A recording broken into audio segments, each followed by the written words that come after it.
Living at Cause with Michelle Saffin. Hello and welcome back to the podcast. I am so sorry it has been a while.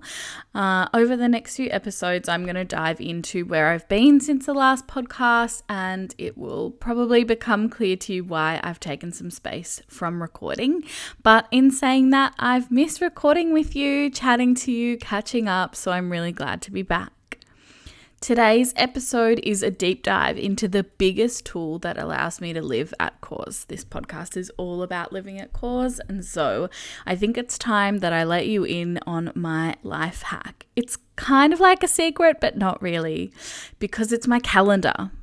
Ever since I was in high school, I've been an avid user of a planner, a little bit obsessive, some might say. At the time in high school, I used the diary that the school provided. It was the ugliest yellow color because I was in Yellow House.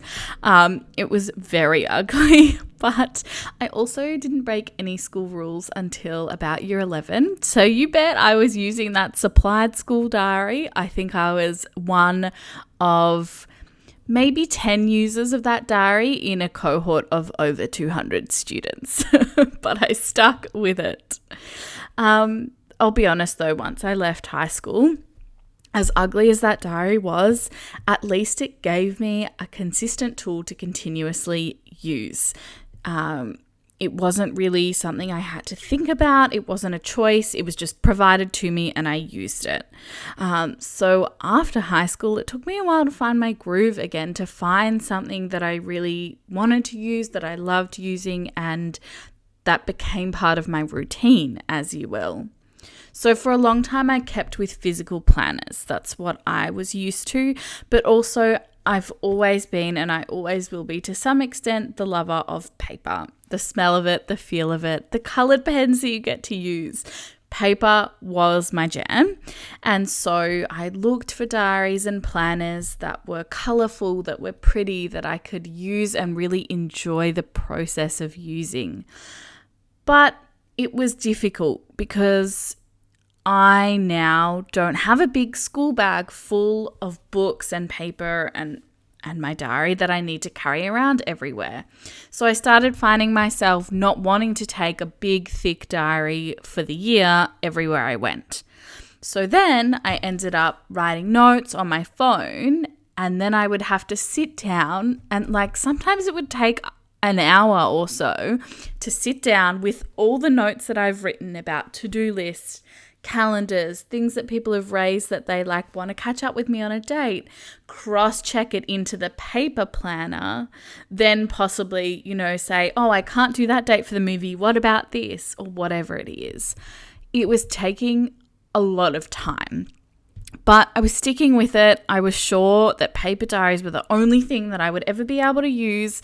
And so I was just putting up with it. I was making it work by having these sort of sit-down sessions with my calendar from the notes in my phone. And I did start to think about taking the diary with me more places. So having a slightly bigger handbag that fit the diary so that I could take it with me, because that was always easier, was doing things on the spot rather than having to sort of go, oh, I'll check my diary when I get home type thing. So things were going all right. And then the pandemic hit. At the time, I was a volunteer leader in a state position. I was constantly on Zoom meetings and losing links. The links were running away from me. So I would be just about to hop into a meeting. I think everything's good, and then I can't find the link. And I'm searching in my inbox. I'm messaging people hey, do you have the link? Which link are we using? I'm sitting in Zoom links, and then 5 minutes later, no one else is there. And I'm thinking, I think I've not got this right. I was in meetings pretty well daily at this point, and I was a mess. I was not able to keep track of the meeting links that I needed. And so I sat with it for a little bit and I thought, is it worth having this pretty diary that I like to look at? Is that worth the drama of losing Zoom links, of trying to effectively live in a almost 100% digitally way during the pandemic and still have this paper diary. So it wasn't working. So I had to move to an online calendar. But I thought it's fine. It's just because of the pandemic. It's because we're in lockdown at home, all my meetings are online, and I have a lot of meetings because of this role. So it's like these things, that's why I'm moving to an online calendar. It's just for this. It's just for this time. I thought I would hate it. I genuinely thought I would hate it.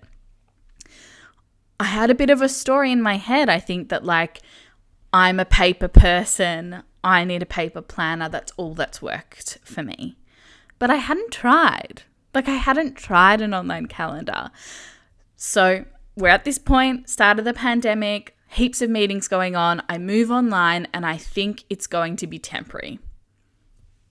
I was so wrong. I was so wrong. If you follow me on Instagram, you will see that I've done heaps of content lately about calendars, planning, organization, and it's all digital. I'm a virtual assistant. Everything that I do is digital for my work, and a lot of what I do personally is digital. I now swear by online calendars. When people show me, I got on a call with a lady the other day. She was like, oh, this is my diary, and holds up a paper diary. And this is my journal where I take business notes, and holds up another paper notebook. And I was a little bit freaked out, to be honest, because I was like, I'm a virtual assistant. Is she going to send me the diary? How is this going to happen? When people tell me now that they use a paper diary, I just want to shake them, if I'm honest. I just want to shake them, thinking, why are you still torturing yourself? Now, don't get me wrong. I still love paper. I still love colored pens, and I still love a pretty journal, but I buy them as journals because that is what works. I don't buy pretty calendars, pretty diaries, none of that. It's all online. Online planning is honestly one of the best moves I've ever made, and it has truly set me up for living at cause because I'm not chasing my tail. I'm not spending time writing notes in a phone only to then have to go and sit with my diary for hours transferring things. I'm not replying to invites late or not at all because I've forgotten to write it down in one place and not the other. And now I get to help others live at cause through their online planning, clients and friends. So I want to go into now why I think this is the single most important tool for living at cause. And honestly, it comes down to flexibility. What I've been through in the last few months is the optimum example of where having a planning system is vital to being on the front foot and allowing life to take its course without it being overwhelming, without you becoming frazzled or behind. Life doesn't happen to you, you happen to life. And I think having the calendar and planning system that really works for me and fits into everything that's happening in my life and is always there ready to go for me is so important to making sure that I'm on the front foot and I'm not getting thrown around by what life throws at me.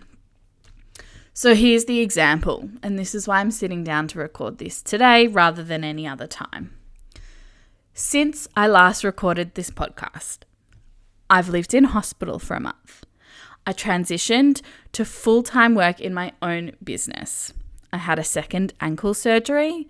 I participated in multiple different coaching containers. I studied through an online TAFE course. I've been on dates. I've taken leave with serious glandular fever. And I've helped rebuild a race car on a very tight timeline. And, on top of general life stuff.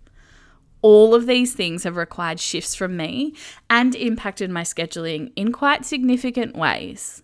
Some have been minor changes to work hours, such as building the race car, but others, like moving into hospital for a month, have completely changed my availability, my plans, and my scheduling. If I'd had a paper planner, I would have spent hours physically crossing out and rewriting events. And I would have struggled to use a planner covered in crossed out items with whiteout and so many changes. I'm someone who, if there's a visual tool, I need it to look appealing. And with so many changes, I would have struggled to use it because it would have looked visually messy. And I would have struggled to keep up with my ongoing commitments as well as the changes because there have been so many different changes and seasons in the past few months of my life. Quite simply, I don't know that a paper planner would have kept up with everything that was going on, and that would have put me at a disadvantage. Instead, I easily drag and dropped events in my planner to move them where I needed them. It took a matter of seconds to delete the reoccurring items that were no longer happening. As an example, my 9-to-5 job out of the planner took, let's say, worst case scenario, it took 30 seconds per day, and I used to work 5 days a week. So less than 5 minutes to get rid of all of that. I was able to filter my calendar to show certain events rather than to-do items, to quickly follow up with people about moving or cancelling things when I needed to, sometimes quite close to the event. So I could prioritize what I was looking at and what I was changing. To-do list items, I can just move around later, but those events, it was really important to me to tell people as soon as I understood and knew what was going on, that I needed to change them, move them, rain check. Then I could filter again, go back to my tasks or reminders and look at those as well. But that could happen later because I was easily able to filter. I didn't get overwhelmed by looking at everything that I had planned for a whole month. I was able to really break that down into different calendars that I have, such as work and events. And I quickly booked out time when I needed to rest so that no new client calls could be booked in from my website, as an example. So instead of having to write out in my diary, glandular fever rest with big arrows, and then having to go and change it online, because I changed it in my calendar, my online booking system automatically closed for that time. Done. I didn't even have to think about it. And honestly, that's just the tip of the iceberg. There were so many things that I changed rapidly and as I needed to adjust, shift, and change. I hope it comes across, but the takeaway from this is the ease. Like, I effectively took a month away from life. Went into hospital for a month, took a month off. And it was easeful to make that happen because I felt able to manage my planning and organization really easefully. It was calm, it was simple. And even when I was physically or mentally unwell, I was still able to manage my life and keep on top of it. I took charge of what was on my plate. I took things off my plate as I needed to, and I could do all of that easily. And that is so important. The fact that I was able to manage it while physically unwell and in some cases mentally unwell just goes to show the advantage of having such an easy system. If it had been a paper system, not only would it have taken more time, as I mentioned before, it would have been overwhelming. And I was already in a state of overwhelm with other things that were going on. So I needed this system to be easy. I wanted this system to be easy, and because I've set it up previous to this, it just flowed with the changes in the seasons in my life. I'm a Virgo, some of you will know, and I automatically default to the Marie Kondo method for my desk or my bedroom when I'm feeling overwhelmed. So this easeful system for my life is such a huge win. But even if organization isn't your go-to, if Marie Kondo is like a fantasy that you've never had, if you don't get turned on by rolling your underwear into the little squares, like, we're different people. And I'd suggest you're probably not a Virgo, but that's okay. I still think this is a go-to win for an easeful organization system. Lately, I've been seeing so many business babes leave their businesses. I think we've got my coach and I was talking with Jazz Bory, and we were saying that there's this bit of like, it's almost the perfect storm, because a lot of the people who started business in the pandemic, but also there was a lot of people, like a big influx of people starting business. So there was a bit of overwhelm in the system, and it's causing a lot of changes, right? And one of the big things I'm seeing is that people are abandoning their business, basically. They've walked away. And these babes that have left, they're the CEOs who turned up late to calls because they couldn't work out the time zone differences, or they were the babes who were asking for Zoom links for calls, or clarifying when the next booked call was. They clearly didn't have an organization and planning system that was working for them. Yes, I'm sure there's other reasons. I'm not saying having a Google Calendar is going to save your business. It's hard being a CEO. It's hard being in business. And like we said, perfect storm, right? Lots of things are changing at the moment. But I don't have any doubt that having a planning system that's easeful and moves with you has a huge impact on you and, of course, your business, right? It's all interconnected. So even if you're not a CEO, right? Imagine if you had a motorbike accident tomorrow. Hint. Been there, done that. How easy is your transition going to be if you need to go and have a surgery tomorrow? How quick is your transition going to be from whatever your calendar looks like for the next month to having to clear that out for your recovery? You know, it doesn't matter if you're a CEO or not. This is for everyone, but especially for the CEOs.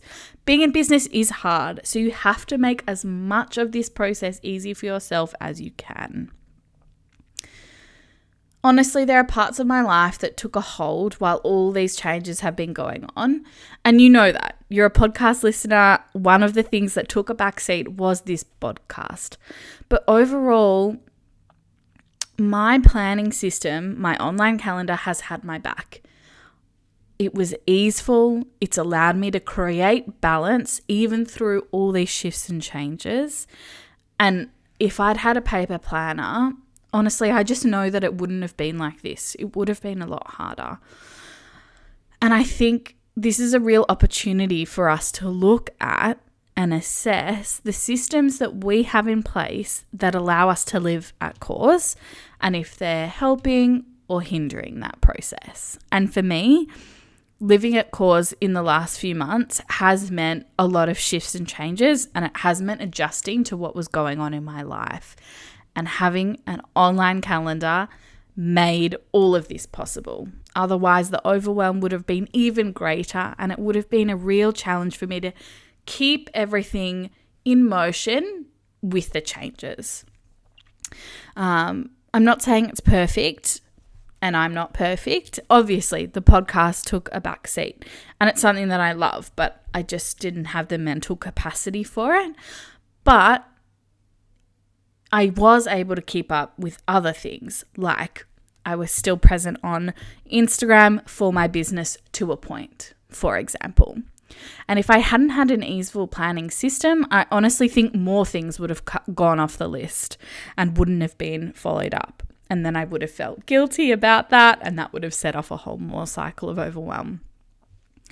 So yeah, I really hope today has been a bit of a chance for you to assess, and I really felt called to jump on and share this now, because I do have this example of like how important it has been to have this planning system online that moves and grows and shifts with me through quite a lot of stuff that's gone on. And I've been giving some calendar tips online, but I think they haven't really reached as much engagement as I thought, because people don't really think it's for them, or that maybe they need it, or don't understand the why behind why. Like, I'm so passionate about calendars, like to the point that it's a bit embarrassing. But I mean, I'm a Virgo, and also I literally think it has made the last few months, I don't want to say survivable, but like I feel like I don't know, I think if there's a word that's halfway between thriving and surviving, like I wasn't just surviving, I wasn't quite thriving because of all the stuff that was going on, but the calendar kept me in the middle of that spectrum rather than sort of just down to surviving. I was still able to keep other things going, other balls in the air. I attended events when I felt I had the capacity to, or like was able to walk, a la ankle surgery. So I think it was so important. And if you have any questions, or this sounds like something that you want to commit to but you don't know how, then please go and check out my Instagram. Like I said, I have so many tips that I've posted lately about calendars, planning, organization, get to-do lists, where those items go in a system. So there's heaps of suggestions for you, or just jump in my DMs. I'm so happy to answer any questions. Or if this is totally overwhelming and you just want someone to do it for you, then I actually have an offer at the moment. It's an ongoing offer that I will probably always have, because as you can tell, I'm obsessed with calendars online. So it's $111 and it's for a full calendar makeover by me. I do suggest and recommend Google Calendar. That's what I use personally, and it's the system that is most able to support you no matter what phone you use, no matter what email you have. I just find that it is the best system across the board, but we can have that discussion if there's something else that you want to use. But yeah, it's a calendar makeover from me. Color coding, multiple calendars so that you can filter, like I mentioned before, managing time zones for events and meetings, all that stuff I will go through and do that for you. It's $111. We do a consult call before so I can get an understanding of your life and what you need from your calendar. And then once I've finished with the makeover, I go through it so that you can see how it works and continue using it going forward. So if you are interested in that, then definitely reach out. My email is mksassists@gmail.com, or you can DM me on Instagram at mksassists. Thank you so much for listening. I genuinely have missed podcasting with you, so I'm looking forward to seeing you soon. In the meantime, live at cause. Living at Cause is presented by Michelle Saffin and produced by MKS Assists. Follow her on Instagram at MKS Assists, and don't forget to subscribe on Spotify or wherever you get your podcasts. Video recordings can now be found on YouTube at MKS Assists. Subscribe for how-to videos and notifications of the latest podcast recording.